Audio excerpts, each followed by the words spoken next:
together, growing in faith, changing communities. Magizwe Jesu Kristo.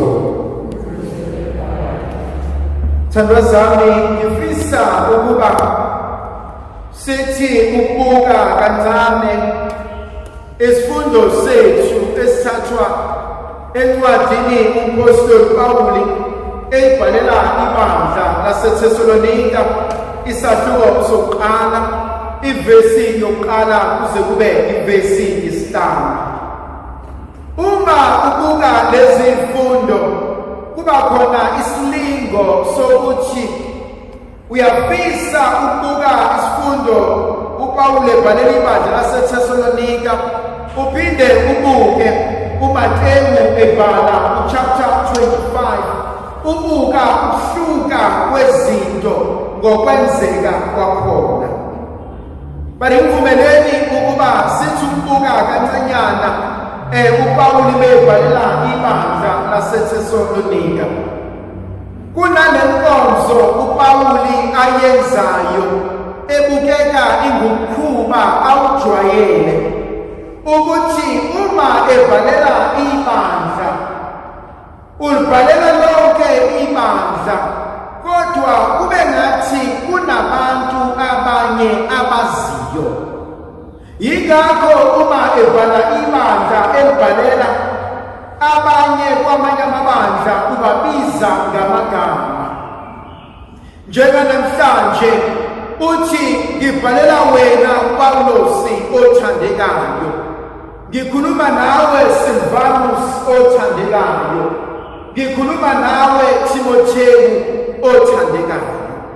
Ngibuka lenkonzo kumina ibe nokujula ekutheni uNkulunkulu akasibuki nje njengabantu abaningi, akasibuki nje njengeqembu, akasibuki nje njengokukama, akasibuki nje njengabantu abagcwele indlu, kodwa uNkulunkulu usibiza ngegama.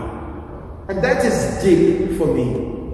Ukuthi bebaningi kangaka abantu emhlabeni, ziningi kangaka izicelo nezikhalo zabantu, but uNkulunkulu uma eseza kuwena ukubiza ngegama, abize athi sibanibani, athi manje sengikuwena. Lento ingenza ukuba ngifikelwe umusa nokubonga ekubukeni ukuthi isidalwa esingumuntu sibaluleke kanjani emehlweni ezulu. Ngiyafisa ukuba lapho uzwa khona igama elithi Paulos, Silvanus, Timothy ulisuse ubeke igama lakho. But then at the same time, ngifisa sengathi ubungabuka lencwadi ayibhalayo uNkulunkulu ngomlomo kaPawulos kube ngathi i-personal letter, kube ngathi uNkulunkulu uhlale phansi wathi ngicela ukubhalela incwadi encane. Kube ngathi uNkulunkulu uthi ngicela ukuba ngibe nesikhathi sikanye nawe.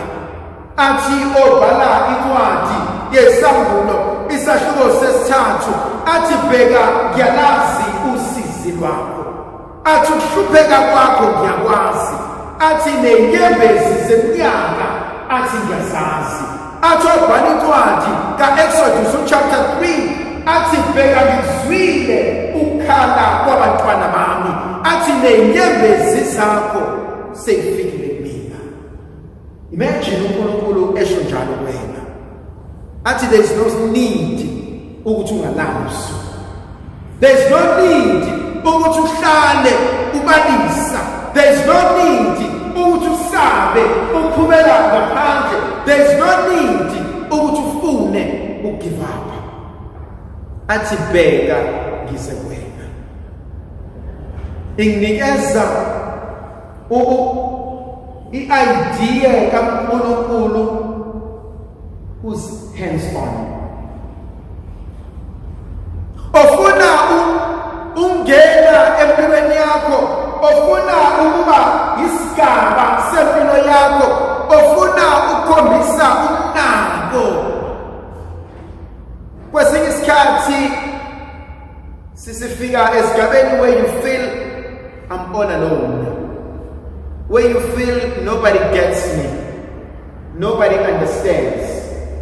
Even noma kuthiwa ngiyazama ukukuchazela, even noma futhi ngiyazama ukuthatha lento engizwayo ngifuna ukuyinika wena, ngeke uyizwe ngendlela engizwa ngayo.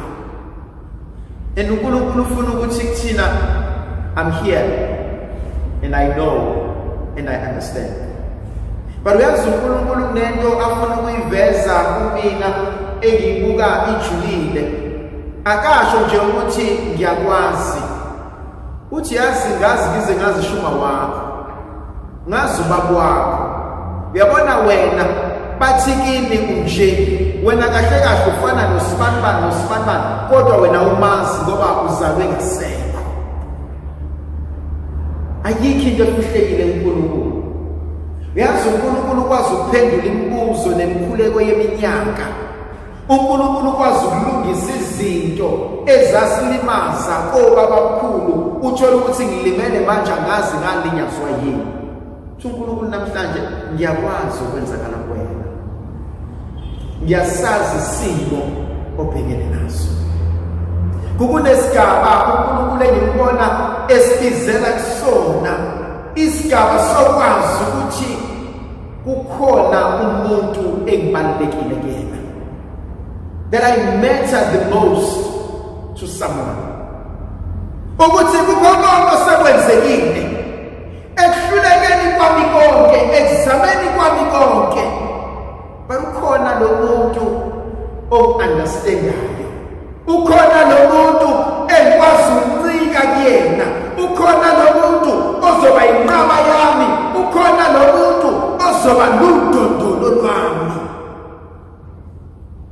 Point yesibili engiyibuka ngiyithanda, uthi umpostoli Pawuli uthi njalo uma ngikukhulekela inhliziyo yami iyambonga uNkulunkulu. Each time I pray for you, I pray with gratitude. Thandazami, we've always grown up with theology, the understanding ethi ngikhuleka uNkulunkulu. Have you ever thought uNkulunkulu ekukhulekela? Akumina elikhuleka uNkulunkulu, akuwena okhulekela mina uNkulunkulu, kodwa uNkulunkulu uqobo lwakhe okhulekela mina. Sho njalo uJesu encwadini kaLukasi uchapter 18 athi Simoni athi qaphela mfana wami, athi uSathane ufuna ukukuhlunga njengokomeni, athi uSathane ufuna impilo yakho, athi uSathane uyazula efuna ukuba aqede ngawe. Athi uJesu uzohluleka, athi uzowa, athi uzobhabazeka phansi, athi uzoba lihlazo, athi uzoba i-disappointment empilweni yami, ube i-disappointment nasempilweni yakho, kodwa uzungakhohlwa.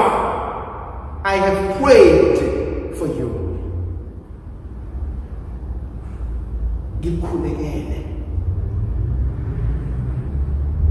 Have you ever reached a stage empilweni yakho when you hate who you are? Where uzibuka esibukweni wenze into uthi but ayifani nalento, akumina lona. Athi uNkulunkulu uzohluleka. Into engiyithanda lana ukuthi the more you grow older, hopefully the more you realize ukuthi amandla akho nokuhlakanipha kwakho ngeke ukise nawe. The more you realize ukuthi ngiyamswela uNkulunkulu empilweni yami. And so Apostle Paul ukwazi ukusho ukuthi okumina mkhulu kunosezweni.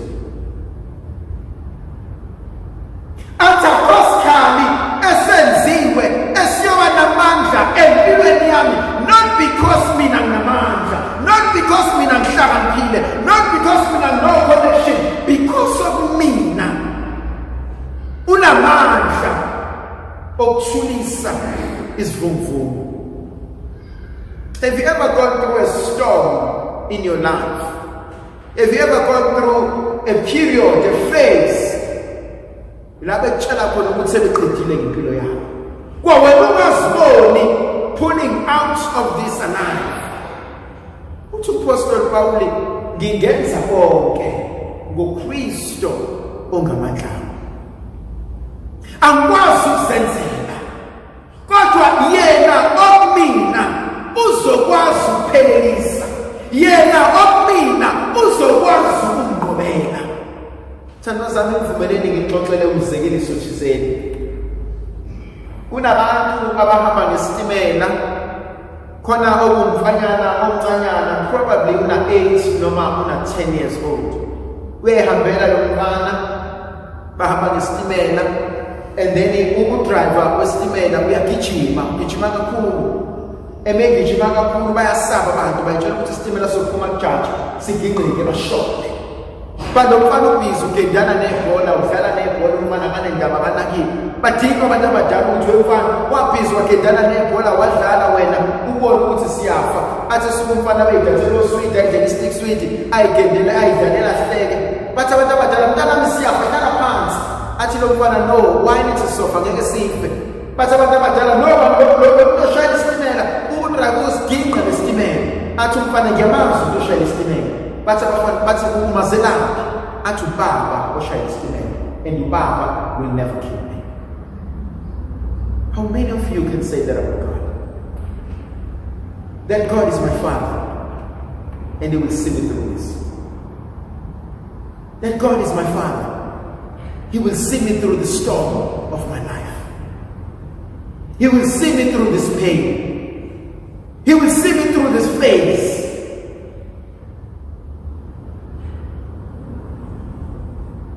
Wawashaya umhlaba nempilo waze wasaba ukuphumela ngaphandle ukuthi omakhelwane bazothini. Zake zashaya izinto empilweni yakho. Wavuka ekuseni njengabantu abasebenzayo wayoqhetha e-library noma edrobheni because you don't have enough strength and courage ukubatshela ukuthi umsebenzi usuphelile. Wabahlala emshadweni zishaya zinetha ngapha nangapha. Kodwa every time you have to appear publicly, you hold each other's hands. Every time ukhuluma ngomuntu wakho nihlale nihleka because nisaba ukuthi abantu bazothini. Wawushaya umhlaba and wished you were dead. Uthi uMpostoli Paul ngingenza konke ngoKristu ongamandla. Enye into engiyithandayo uma uMpostoli Paul ekhuluma nebandla laseThesalonika, he makes it absolutely powerful. Uthi ibandla likaNkulunkulu, the church of God. But there is a huge transition here. Akulona ibandla likaNkulunkulu kodwa ibandla elikuNkulunkulu. The church in God. That's locative. The church in God. Ibandla elikuNkulunkulu. And so uma ngibe ibandla elikuNkulunkulu, it means impande zami zinguKristu. Jeremiah chapter 17 verse 5 and verse 7. Uqala kusiwa umuntu othemba abantu nothemba lakhe lingabantu, kodwa ubusisiwe umuntu othemba Jehova nothemba lakhe linguJehova. Ngokufana nesihlahla ompande zaso zigijimela emfuleni. Question: ngiyamethemba uNkulunkulu? Ngiyakwazi ukuthi Inkosi ngicela ukuthi wena ube zimpande zempilo yami? And am I able to grow where I'm planted?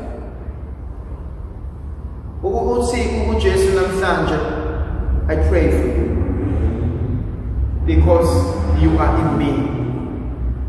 John chapter 15 athi mina ngingumveli, athi ngiyangamagatsha, athi ngaphandle kwami ningenze lutho. Have you ever reached a stage empilweni yakho where you say, without God, I'm lost.